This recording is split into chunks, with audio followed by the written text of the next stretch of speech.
నీకు CCR rules తెలుసా, అసలు ఎంప్లాయీ తెలుసా అని చెప్పేసి కూడా అన్న సిచ్యువేషన్ ఉంది.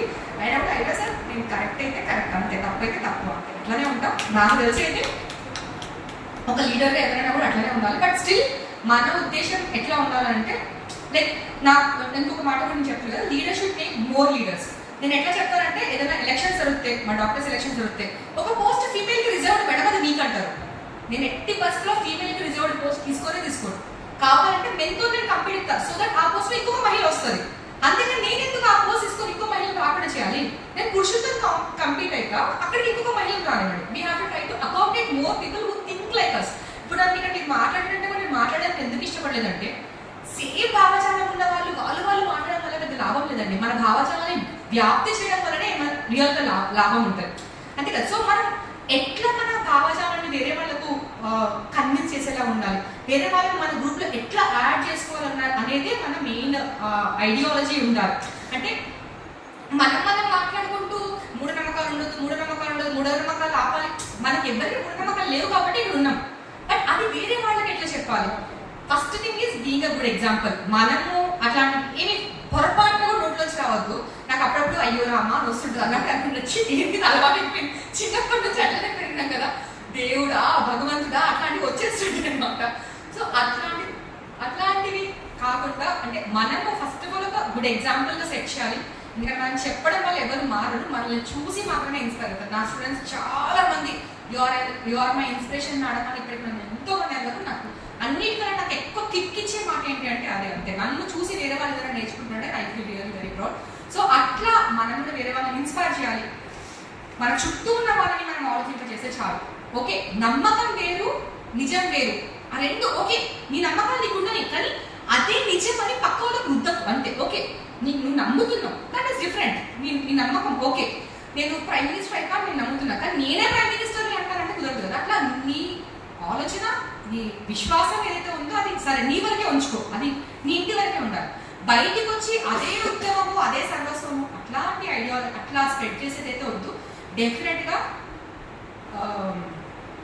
మతోన్మాదులు ఏ మతంలో అయినా కూడా ఉండే అవకాశం ఉంటుంది. ఈ ఉన్మాదాన్ని మనం ఆపాలంటే అది అంటే బేసికలీ ఎవరైనా అంతే, దేంట్లో అయినా మరీ ఎక్కువ మూఢత్వంలోకి వెళ్ళిపోతే జరిగేది అదే. సో అంత బ్లైండ్ కాకుండా జస్ట్ కొంచెం బ్రాడర్ విజన్తో ఆలోచించేలాగా మనం చేయగలగాలి. ఇంకా ఎక్కువ మందిని మన భావజాలంలోకి వచ్చేలాగా ఆలోచింపజేసేలాగా చేయడమే మన ఒక లీడర్గా మన ఆలోచన ఉండాలి. సో ప్రతి డిస్ట్రిక్ట్లో కూడా ఇవి చేస్తుండాలి. వీలైనంత వరకు ఎవరికి వీలైన టైం వాళ్ళు ఇవ్వండి. నేను కూడా ఈ 14 months తర్వాత కంపారిటివ్లీ ఫ్రీ అవుతాను డెఫినెట్గా. ఈ ఫ్రీ అయిన తర్వాత అయితే డెఫినెట్గా నేను ఇంకా కొంచెం ఎక్కువ సొసైటీ కోసం చేయగలుగుతా, మెడికల్ కౌన్సిల్ కోసం చేయగలుగుతా. ఎందుకంటే నేను చెప్పాను కదా, పెద్ద ఛాలెంజ్. అంటే చరిత్రలో ఎప్పటికీ మిగిలిపోతారు మన department of rheumatology establish by doctor Pratibha Lakshmi. So okay కదా, నేను చాలా మందికి హెల్ప్ చేయగలుగుతాను. పేద ప్రజలు పాపం ఎక్కడికి వెళ్ళాలో తెలియక చాలా ఇబ్బంది పడుతుంటారు. సో గవర్నమెంట్కి మంచి జరిగే విషయం అన్నట్టుగా నేను ఈ టైం దానికి కేటాయించాలని అనుకుంటున్నాను. కానీ డెఫినెట్గా నేను కూడా ఇంకా ముందు ఇంకా యాక్టివిటీస్ చేయాలని అనుకుంటున్నాను. సో మనం అందరం కూడా లీడర్స్గా ఎక్కువ మందిని ఇన్ఫ్లుయెన్స్ చేయగలిగి, ఆలోచింప చేయగలిగి, ఇంకా ఎక్కువ లీడర్స్ చేయగలిగితేనే మన భావజాలం అనేది నిజంగా అందరికీ వ్యాప్తి చెందుతుంది. నాకు ఈ అవకాశం ఇచ్చినందుకు చాలా ధన్యవాదాలు. Thank you.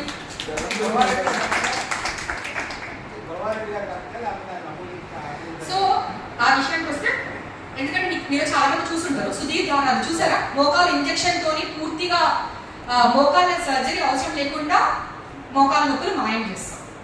సో అదేంటి అంటే ఇక్కడ కూడా అంటే భయాన్ని, ఆపరేషన్ అంటే ప్రజలకు ఉండే భయాన్ని వాళ్ళు క్యాష్ చేసుకుంటారు అంతే.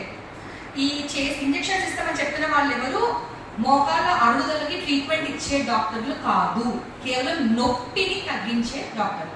నేను ఇందాక ఇప్పుడు చెప్తున్నాను కదా, నొప్పి తగ్గడం వేరు, జబ్బు తగ్గడం వేరు. నేను చాలా మంది నా పేషెంట్స్ అందరికీ ఇట్లాంటి క్లాసులు ఇస్తూ ఉంటాను అన్నమాట. నీకు ముళ్ళు గుచ్చుకుందమ్మా, నొప్పి లేస్తుంది, నొప్పి టాబ్లెట్ వేసుకుంటూ ఉంటావా లేకపోతే ముళ్ళుని తీస్తావా అంటే రీజన్ ఏదైతే ఉందో దాన్ని తీయకుండా టాబ్లెట్స్ వేసుకుంటూ ఉంటే నీకు నొప్పి తెలియకుండా ఉంటుంది కానీ అక్కడ ఇన్ఫెక్షన్ పెరుగుతూ పోయి ఏదో ఒక స్టేజ్లో చేంజ్ స్టేజ్ వస్తుంది. అపెండిసైటిస్ పెయిన్ వస్తుంది, కడుపులో నొప్పి వస్తుంది అని చెప్పేసి నువ్వు నొప్పి టాబ్లెట్ వేసుకుంటావా లేకపోతే అది ఎందుకు వస్తుందని తెలుసుకుని దానికి ట్రీట్మెంట్ తీసుకుంటావా?